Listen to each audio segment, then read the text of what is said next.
The iPhone 12 Pro is finally here, and after living with it for a fairly decent amount of time, it's time to answer that one burning question that's probably on everyone's mind.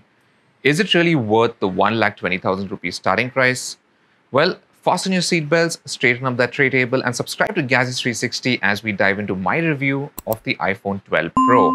And while you're at it, also don't forget to hit that bell icon so you're the first to know whenever we have a new video.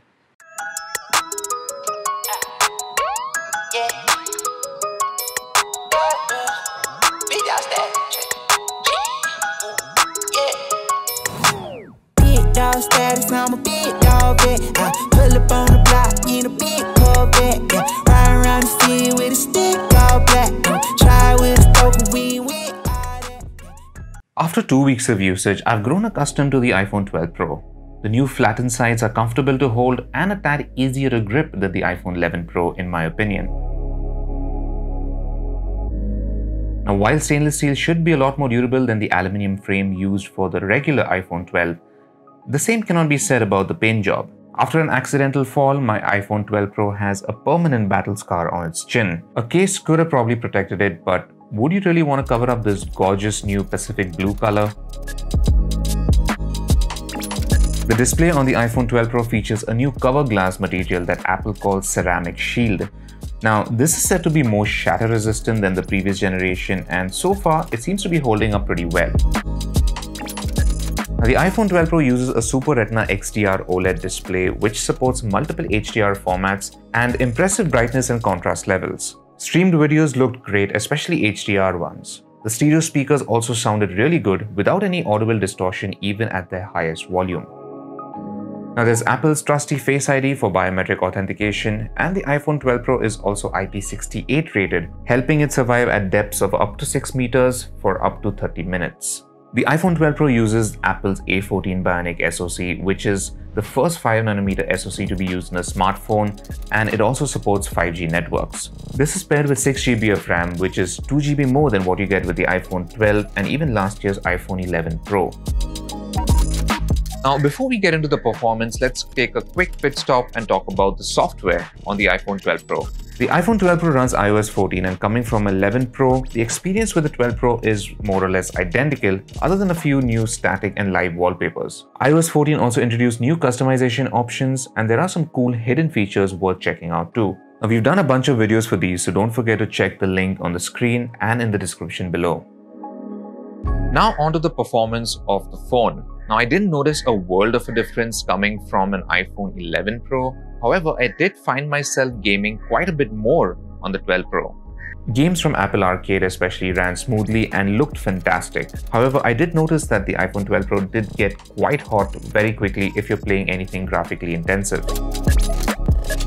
Now, coming to battery life, Apple doesn't advertise the battery capacities in its iPhones, but according to some teardowns, the iPhone 12 Pro seems to have a 2815 mAh battery, which is actually a bit lower than what you got on the iPhone 11 Pro. Now, this capacity would be laughable on an Android phone in 2020. However, on the iPhone 12 Pro, it's actually quite adequate for everyday use. On average, I was able to cross a full day and get a few more hours of use the next day before the battery level dropped below 10%. Now, these results were on a 4G network, as 5G is still not available in India.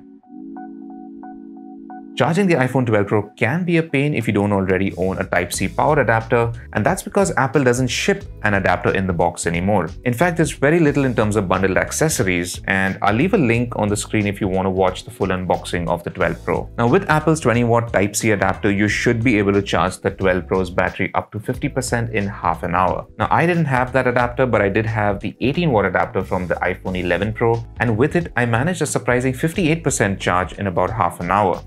Now, the charging speed begins slowing down after this, and it took about an hour and 40 minutes to fully charge the iPhone 12 Pro's battery. Now, if you want to be hip, you can opt for Apple's MagSafe chargers, which are designed to magnetically latch onto the back of the iPhone 12 Pro. Now, I have been using the basic Apple MagSafe charger, and this is set to deliver up to 15 watts of power on the 12 Pro, provided you use Apple's 20-watt power adapter. The magnets are quite strong and the charger stays securely on the back of the iPhone unless you really yank it off with force. A few things to note about Apple's MagSafe Charger. Yes, you can use it as a regular wireless charger with any device that supports Qi wireless charging, but it will charge those devices at a slower rate. Also, it cannot charge an Apple Watch, which is a bit of a bummer. Now, while MagSafe is certainly a cool way to charge your iPhone 12 Pro, I would still stick to wired charging, and here's why.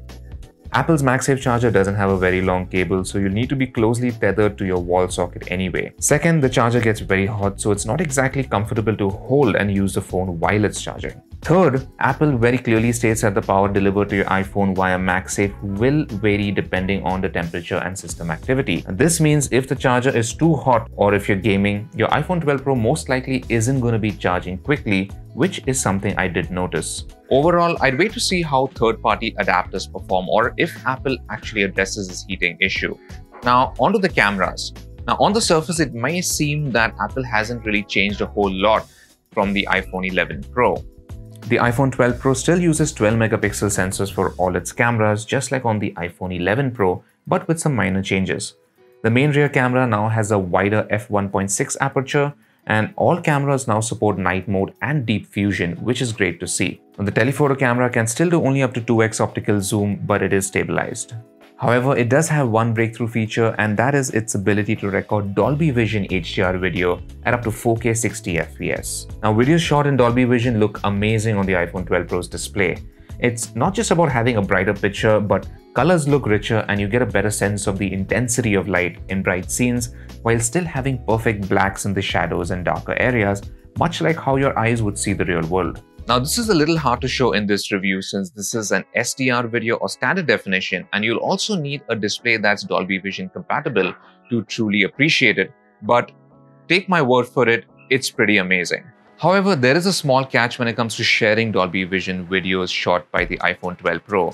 The thing is that since this is a newer version of Dolby Vision HDR, most of the online platforms don't really support this format just yet. So it's kind of hard to share these videos with your friends to make them see what the fuss is all about. Now, in case you're wondering what HDR is, don't forget to check our Tech Explainer series called Elemental. I'll leave a link for that in the description below.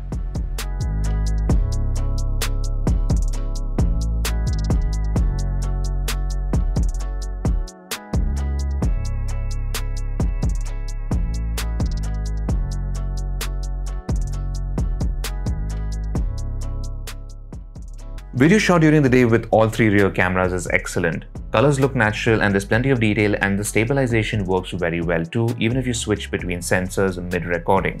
Video recorded in low light continues to impress, although in very dark scenes, the footage can look a bit noisy if you tend to move about too much. The ultra-wide-angle camera produces noticeably weaker details in low light for video. Now, when shooting stills in daylight, the iPhone 12 Pro captures excellent looking shots with plenty of detail and rich colors. The ultra-wide-angle camera is equally adept given ample light.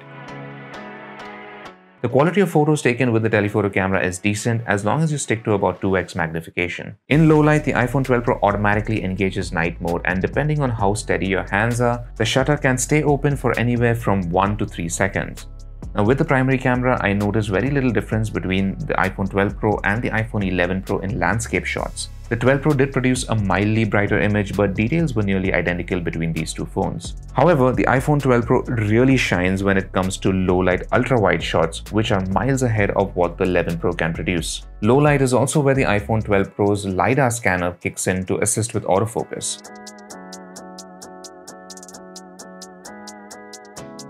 The difference is noticeable when shooting close-up subjects, as the phone is able to detect objects much better in extremely dim lighting. Now, when compared to the iPhone 11 Pro, the results were quite impressive. Coming to portraits, you can shoot using the telephoto or the main camera depending on the perspective you're going for. You can also now shoot low-light portraits thanks to night mode.